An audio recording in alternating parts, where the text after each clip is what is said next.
My name is Robert Stone. I'm a private eye, and I'm good at finding things. Really good. Along with my partner Styx, we find things that want to remain hidden, like car keys, lost pets, unfaithful spouses, and homicidal maniacs. Not always in that order.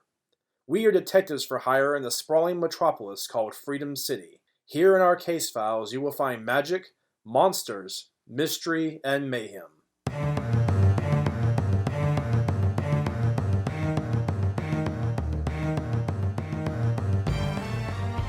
Manic Mysteries, featuring the voice talents of Jason Allen, Corey Teitzma, Kevin Meese, Jonathan Hutchinson, Melissa Baldwin, and Sean Cashman.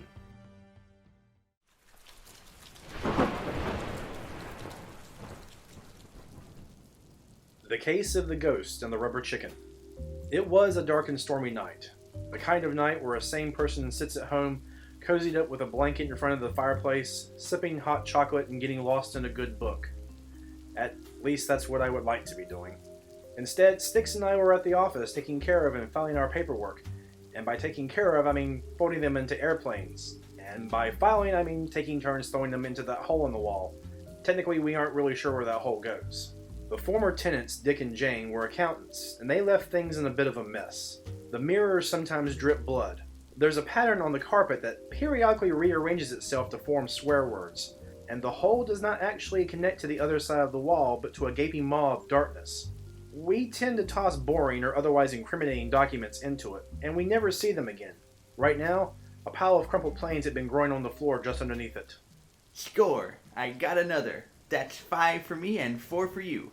This is a close one, folks. Can our plucky hero make a stunning comeback, or will he choke and suffer humiliating defeat?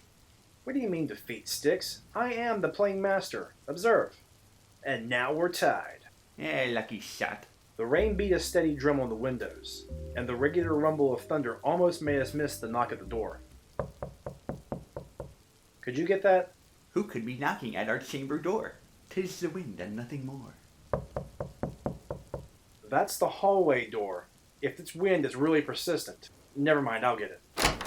Good evening. Are you the detectives? We are. I'm Stone. This is my partner Styx. Please, come inside. Ma'am, you're shivering. Can I get you some hot coffee or tea? Thank you, but I must decline. I have an urgent problem and I am in need of your help. It must be important to bring you out on a night like this. Indeed it is. I'm afraid the matter cannot wait until morning. Please, sit down. Tell us about it. Can I take your coat, Miss? Her. Emily Her. I'll get straight to the point. I need you to find my brother. Missing siblings are our specialty. What's his name? Donald. How long has he been gone? About 2 weeks now. That's quite a while to be missing. Do you have any idea where he might be? Or who he might be with? Well, there's a slight hitch. Here, let me show you. That's a newspaper. This is from 2 weeks ago. Look on page 7. These are the obituaries.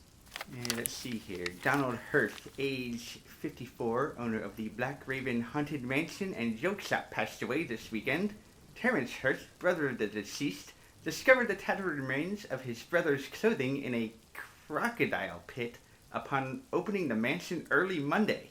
Nobody has seen Donald since prior Friday. Authorities believe Mr. Hurth was eaten by one of the mansion's many deadly animal occupants.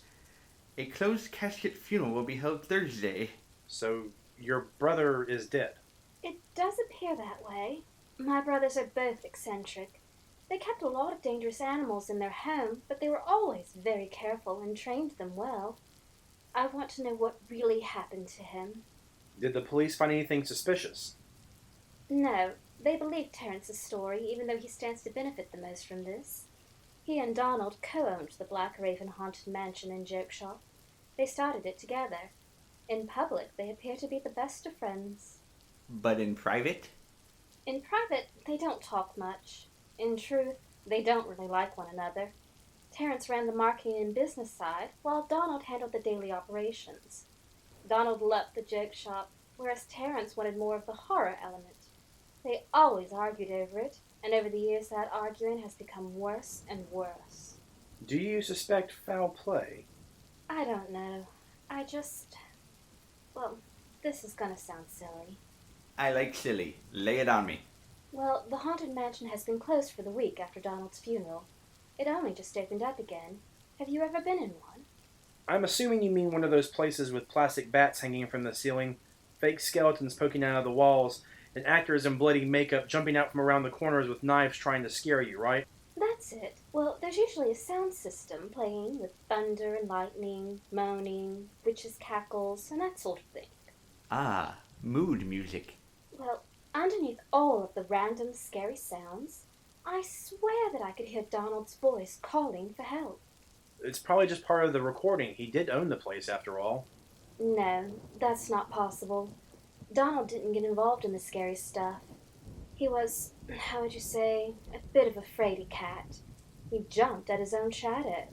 He ran the joke shop and helped care for some of the animals, but he stayed out of the haunted side of the mansion.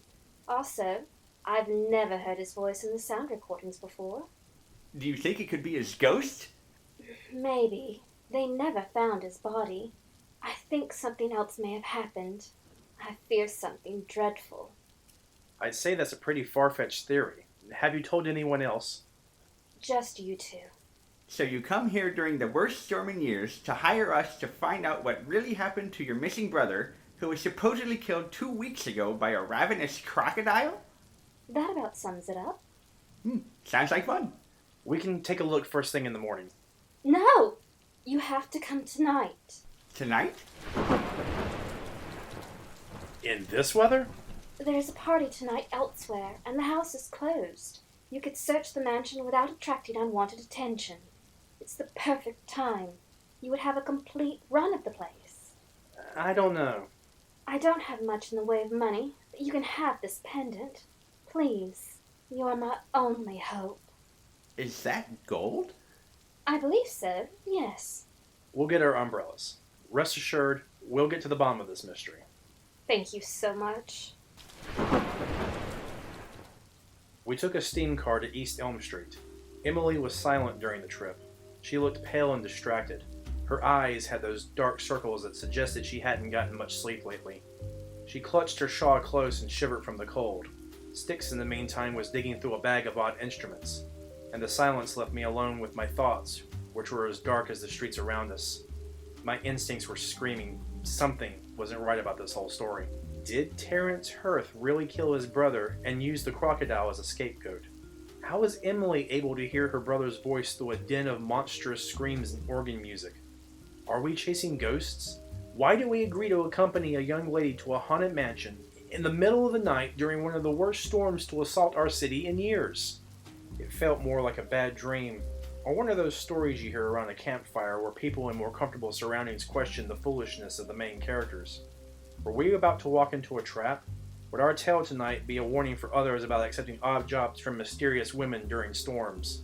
What would we find in the haunted halls of the ancient house turned scary amusement ride? There were too many questions and not enough backstory. Through the thick curtains of rain, Blackraven haunted mansion and joke shop slowly loomed into view. The 5-story mansion reared its artificially ancient head menacingly in the flickering streetlights. It was a dark shadow in an even darker night. Well, here we are. Crikey, that place gives me the creeps. You sure want to stop here? Yeah, we're doing a midnight sleepover. Want to join us? No, thank you. Bad enough I got to work tonight, but I'd rather be safe enjoying me cab. I don't imagine you'll be doing much sleeping. Just call me if you need a ride. I'm afraid I don't have any money with me. Don't worry about it. I've got the fare. Thank you, sirs. Miss, good night.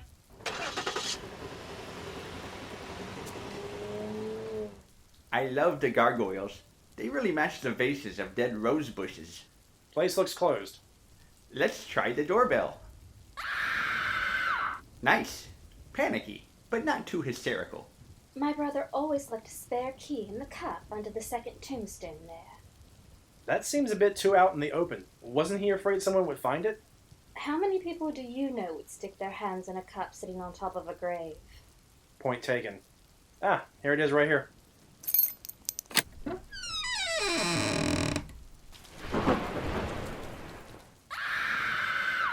Styx, the door is already open. I know, but the doorbell's so much fun. After you, Miss Emily. No, I'm sorry. I have to be at the party.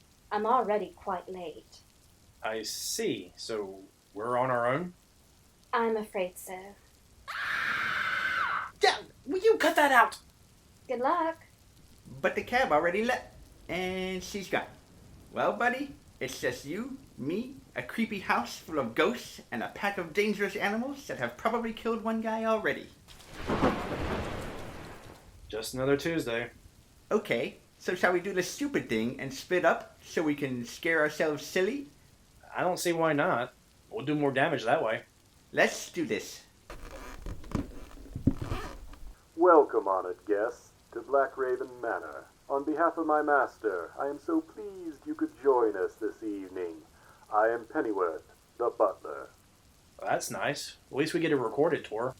If I may direct your attention to the fireplace, you'll see a portrait of Lord and Lady Blackraven, who built this mansion 500 years ago on top of an ancient goblin burial ground. I know you've probably heard some strange tales about this place. Well, I'm here to tell you that they are all true. A fun bit of trivia. On their first night here, the spirit of an ancient goblin shaman appeared before Lord Blackraven and uttered a curse on the Blackraven family. He said that all those who died here would be forced to haunt the halls of the manor for all eternity as ghostly spirits. Of course, that's just a silly ghost story. Please make yourself at home, but don't get too comfortable. The ghosts may decide that you should stay here forever. Please, step into the parlor. Cute trick. Eyes on the portraits follow you no matter where you're standing. Hey, notice the brooch on the lady's neck in this portrait? Yes, it's the same one Emily offered us to find her brother. Must be a family heirloom. Or a cheap novelty item sold in a joke shop. With a storm outside, I don't think anyone's going to hear us. But we might as well go ahead and follow the tour for now. Indubitably, I want to meet the mysterious master. Seems the butler has been neglecting his cleaning duties. There are fake cobwebs on everything. Check the walls for secret doors. Honored guests, my master bids that you make yourselves at home. Please, have a seat at the table and I will prepare you some tea while we wait. Shall we? No, let's keep searching. Oh dear, it seems we shan't be having tea after all. I will have to speak to the groundskeeper. It appears the rats have gotten inside again. Please, make yourself at home, and I will go and tell the master you have arrived. Oh, and do watch out for the rats. They have an automatic feather duster wave under the chairs. I guess the shriek is to make sure someone screamed. Apart from some peeling wallpaper and a two-way mirror in which I see a mannequin behind it, I don't see anything in this room. Well, there are some spiders on strings moving around over there. Honored guests, thank you for your patience. My master is tied up at the moment, but he looks forward to seeing you soon. In the meantime, he would like for me to give you a tour of the house. This way, please. Ah, a creepy hallway. Ladies first. Age before beauty. Sanity after breakfast. Onward, brave detectives. As you can see, a number of other guests have taken up residence in the manor. Some are quite eccentric.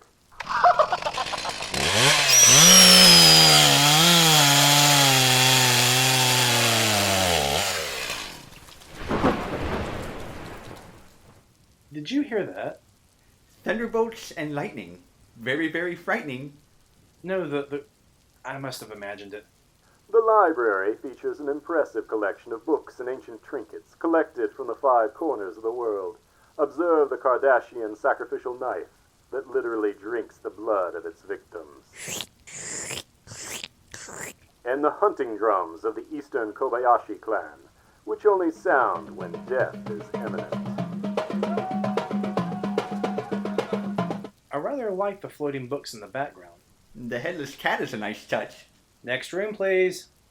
Along this hallway, you will see the portraits of the Blackraven family. Please move quickly. We have much to see, and it's best not to tarry here too long. Skeleton, zombie, vampire, fishwoman. We have classic horror monster bingo here. Mummy, ghost child, werewolf. Didn't expect a jump scare so soon. Hey, don't put your guard down. This place is full of cheap. Ah! You were saying? You distracted me. There it is again. I think Emily might be onto something. Here in the dining room, you can see that our chefs are working hard to prepare a culinary feast for dinner tonight. Ah, ye old undead human corpse flambe, with a side order of twitching entrails. My favorite. You know, I kinda like this place. Let's try another room. The next hallway has some forced perspective tricks. Oh, never mind. It's a mirror maze. I guess the lights would be flickering if they were on. Our flashlights are sort of a destroying the mood. I think I found a door. Never mind. Maybe this one? Nope. Oh, third time's the charm. Ah, there you are. Please don't wander off. It's easy to get lost here. The aviary is host to a number of exotic plants and animals. Please don't get too close to the cages. It's almost feeding time, and some of the creatures here have a taste for human flesh. There are the cages for the real animals of the show.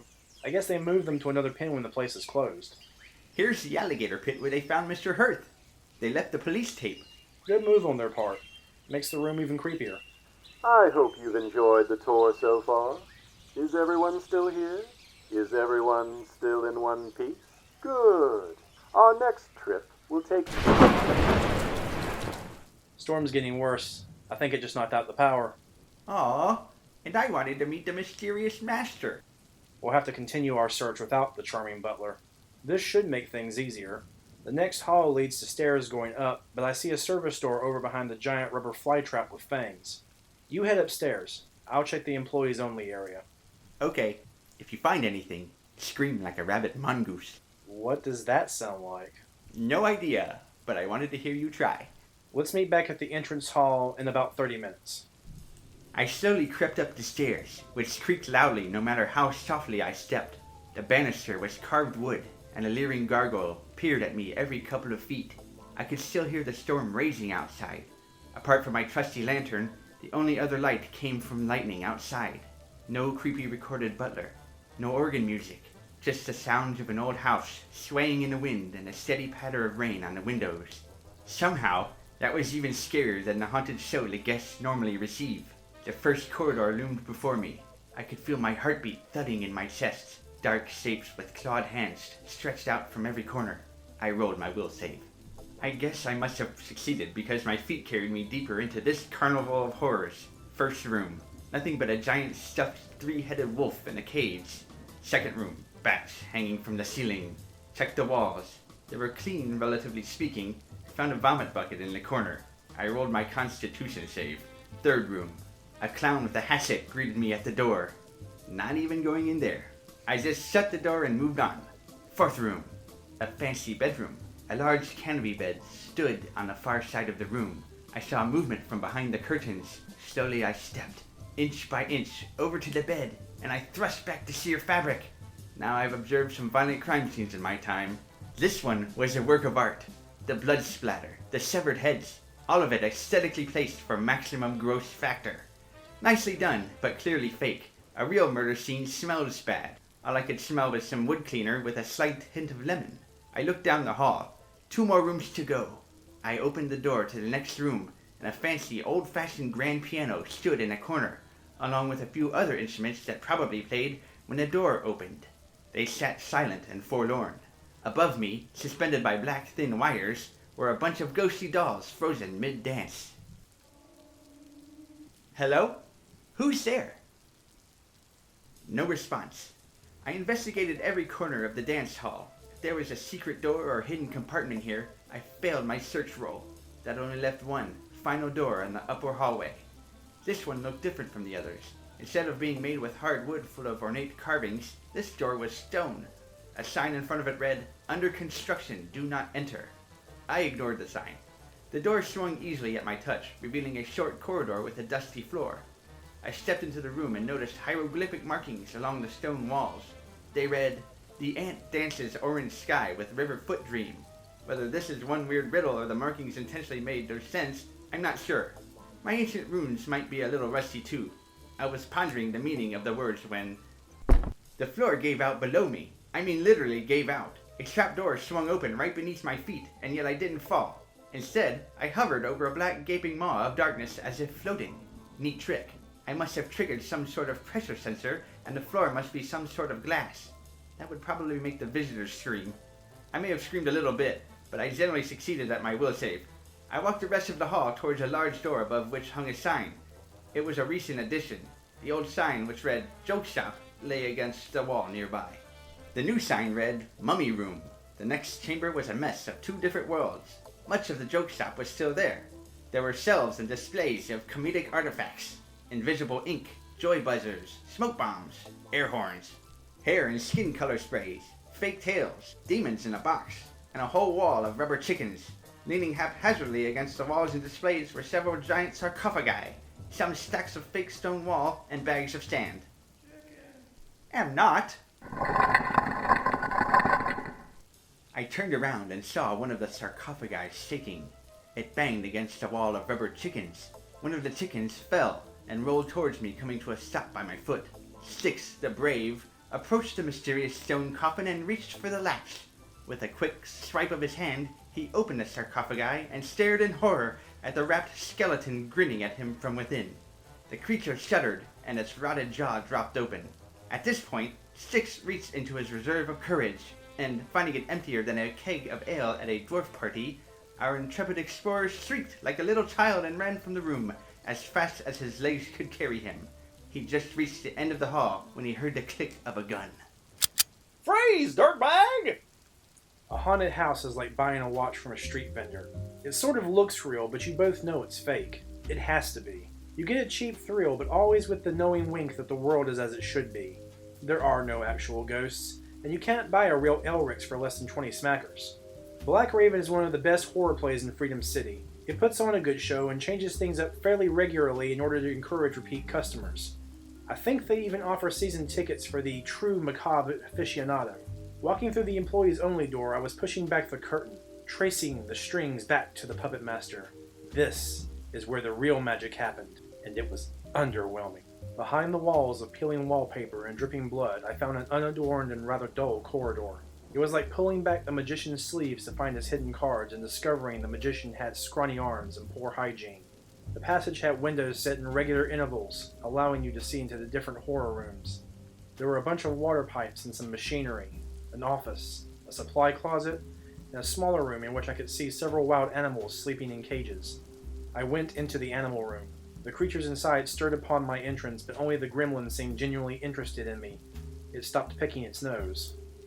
On the wall, I discovered a feeding schedule with instructions on the amount of food for each meal, and the type of food for each animal. The calendar went back several weeks.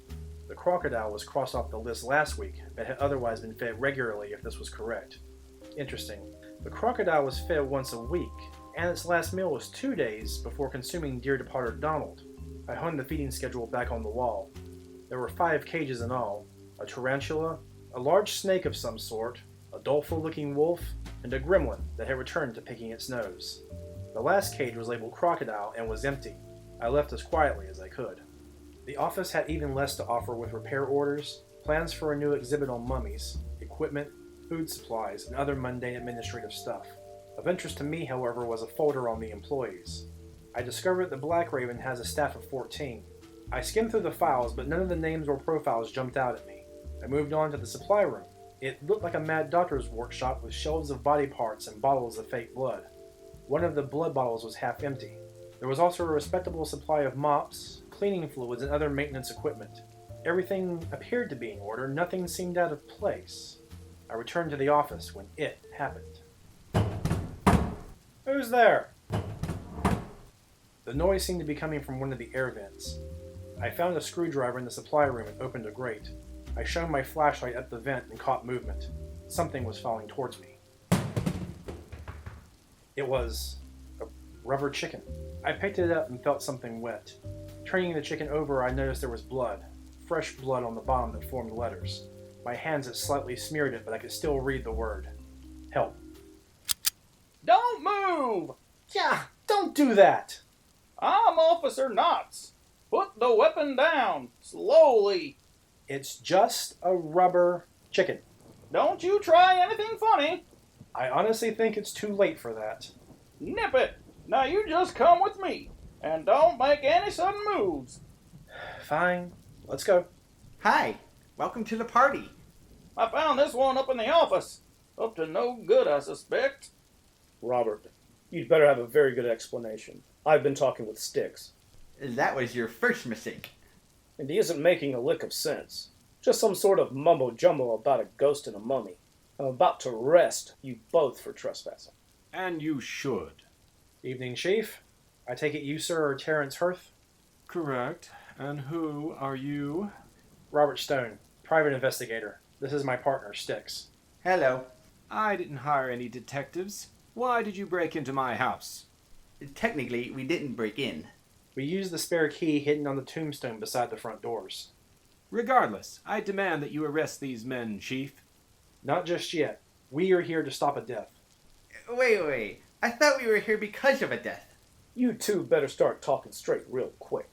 I can, but first we need to visit the joke shop. You broke into my mansion to steal a joy buzzer? No. But if you're throwing them out, can I have some? Robert, they're closing the joke shop. Are you really? Yes. We're remodeling the old shop so it can become our mummy wing of the mansion. The joke shop was never very profitable, and with my brother gone, I see no reason to keep it. Oh, they've got these giant stone coffins. Sarcophagi? Bless you. And Robert, one of them has a live mummy in it. It leapt out to attack me. Styx, a live mummy? That's a contradiction in terms. Why do we need to see the joke shop? You'll see. Let's go. Mr. Hirth, tell me, how did you know we were here? I thought you were at a party. It's Tuesday. Of course I wasn't at a party. I was at home in bed when the storm knocked out the power. I came over here to check on the mansion when I found the front door open and wet footprints all over the entrance hall. So naturally, I called the police. Chief Buggins, why are we humoring these two hoodlums? I'm wondering the same thing. Trust me on this. If we don't go to the joke shop, someone is likely to die, and very soon. Who? Mr. Hirth, what is your relationship like with your brother? What are you going on about? My brother is dead. Are the two of you on good terms? Are there any major disagreements between you? I don't know what you're insinuating.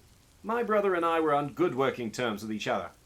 Of course, we disagreed over the joke shop, but my brother owned half the building, and it was his dream. You had no problems dismantling his dream, now that he's gone. I see no reason to be sentimental over plastic fangs and farting balloons. I love my brother, but the joke shop ruins the aesthetic I'm trying to create with my haunted house show. It was a cheap laugh amongst a menagerie of terror. Exactly. I don't consider its removal a loss of his legacy. It's just, well, I create art. I create an emotional experience that tingles the senses and strokes the natural fears that hide within us all. My brother, well, he liked to make people laugh. Sweet jumpin' jalopy! Ha! Like that, do you? The floor drops away when it registers a certain weight. How do we remain floating in the air like this? We aren't floating. There's a thin, reinforced glass holding us up. Very clever, Mr. Hirth. I just about had a coronary. Warn me if something like that is going to happen. Wait till you see the mummy. There it is. Is this the living mummy that jumped out to attack you? It was a lot more mobile earlier. Mr. Hirth, how long have these sarcophagi been in here? A couple of weeks. I got them the day before Donald's funeral. Rubber chickens. Styx, help me move this away from the wall. It's gotta be here. So where is it? Where is what? Aha! A secret door? What is this? Who is that? Hi, Terrence. Surprise! Donald? Styx, how is Donald? Well, he's breathing for one. He's probably dehydrated and starving. He's been locked in here for about 2 weeks now, and I'm betting his food ran out a while back. Quick, Officer Knotts, go fetch a medic. Yes, sir. What about his brother? Yeah, he fainted. Some great master of horror, that one. Robert, I thought you said you were going to explain things. All I have now are more questions. Let's wake up Terrence. Do we have any smelling salts? I've got the next best thing. Hey, Chicken Bean, wake up! I just had the worst dream. I was wandering through the haunted mansion, and my dead brother emerged from a hole in the wall. And there were these two detectives and I'm not dreaming, am I? No, Mr. Hearth, you're not. Then my brother? He's alive. A doctor will be here shortly. In the meantime, let's move him someplace more comfortable than the floor. There's a couch in the dance hall next door. I think that'll do fine. Looks like he's coming around. Donald! Donald! Can you hear me? Hey, bro. I got you. I got you good. Donald, I don't understand. I think I can explain. You see, Mr. Hearth, your brother likes to play practical jokes, doesn't he? All the bloody time. Well, this time, he decided to play the big one. He faked his own death. Impossible. We checked and the bones we found in the alligator pit were real. Naturally, they're real. I noticed in the supply room several open boxes from local medical schools. I imagine real bones are actually cheaper than the fake one. Of course. And they look more authentic. He tossed the bones in with a spare outfit and used some of the pig's blood also from the supply room. I get it. He used the secret closet in the joke shop to hide. Then, on the day of the funeral, he would sneak out and get into his empty coffin. He'd wait until the right moment and then, boom! Surprise! I'm alive. Donald, is this true? Yeah, that was the plan. But Unbeknownst to Donald, you had blocked the secret door when you placed the heavy mummy case on it. I got trapped. The door wouldn't open. I yelled and yelled for help, but no one could hear me. Over the sound recordings and music, they thought I was part of the show. The sarcophagi I bought for the new mummy exhibit had trapped you? If I'd known, I'm so sorry. Please forgive me. I would never hurt you. Why did it have to be mummies? Well, I've always wanted a mummy room. I guess I'll just have to ship them back to storage. Until I die for real, you mean? How did you survive? You wouldn't have kept that much food. There was some fake blood containers in the closet. That stuff's edible, even if it tastes terrible. I also wrote notes and threw them into the air vents. I found one of them. But why, Donald? Why? It would have been a great laugh. Imagine me jumping out of my own empty coffin with everyone mourning my death. I thought you would have liked it since you enjoy scary stuff. I like scaring other people. I'm not fond of being scared myself. I think it would have been brilliant. Thank you. I don't know what to say. Thank you. If you hadn't come here tonight, who knows if we would ever have found my brother. How did you know? That he wasn't really dead? That was easy. I checked the feeding schedule for the animals. The crocodile was fed every week. Crocodiles have slow metabolisms, and they won't eat if you try to feed them too often. He was fed a few days before Donald disappeared. Then I found Donald's note in the air vent. I realized the blood was fake, which meant either someone was playing a prank, or the fake blood was all they had left to write with. The rubber chicken indicated it had come from the joke shop. I was hoping someone would find them and put two and two together. That still doesn't explain why you came here tonight. We were hired. Not by me, you weren't. Who do I need to thank for finding me? Emily. Who? Your sister. Emily. She's the one that suspected something was odd and sent us to investigate. She showed us where the spare key was hidden. How dare you?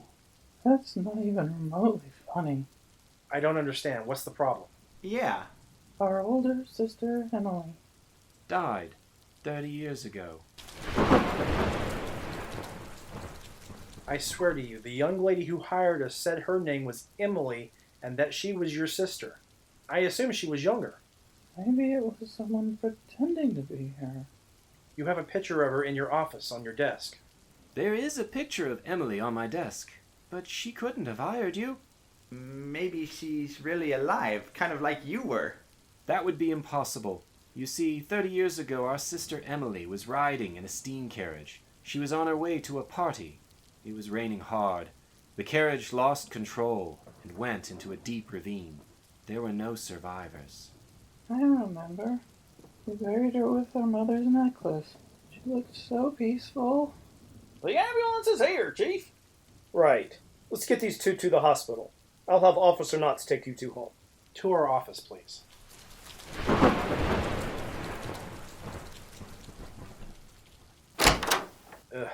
What a night. I guess we can file this trespassing ticket since the Hearths graciously decided not to press charges against us and kindly offered to pay our service fee. Hey, Robert, What, Styx? do you think we saw an actual ghost tonight? I don't know. Most likely it was an employee playing dress up. I guess that makes sense. What was that? Something fell out of our filing hole. That's impossible. Nothing ever comes out of the filing hole. Well, this did. It's a package. Should I open it? Well, why not? This has been a strange night. It's a necklace with a green gemstone. If we gave that back to the Hearths, they will want to know how we got it. It would be tricky to explain. I say we just put that in the case drawers. I agree. May I make a suggestion? Go ahead. I say we move the case drawers in front of that hole. Yes, let's. Thus ends the case of the ghost and the rubber chicken. Donald and Terrence are both alive and well and running the haunted mansion and joke shop. From what I understand, they've renovated a new wing to add the mummy section and have expanded the joke shop to include magic tricks and trinkets. Business is booming. As for Emily, she's still dead as far as I know. We've blocked the hole in the wall with our case drawers, and now we dispose of our paperwork the old-fashioned way, with a shredder and a fireplace.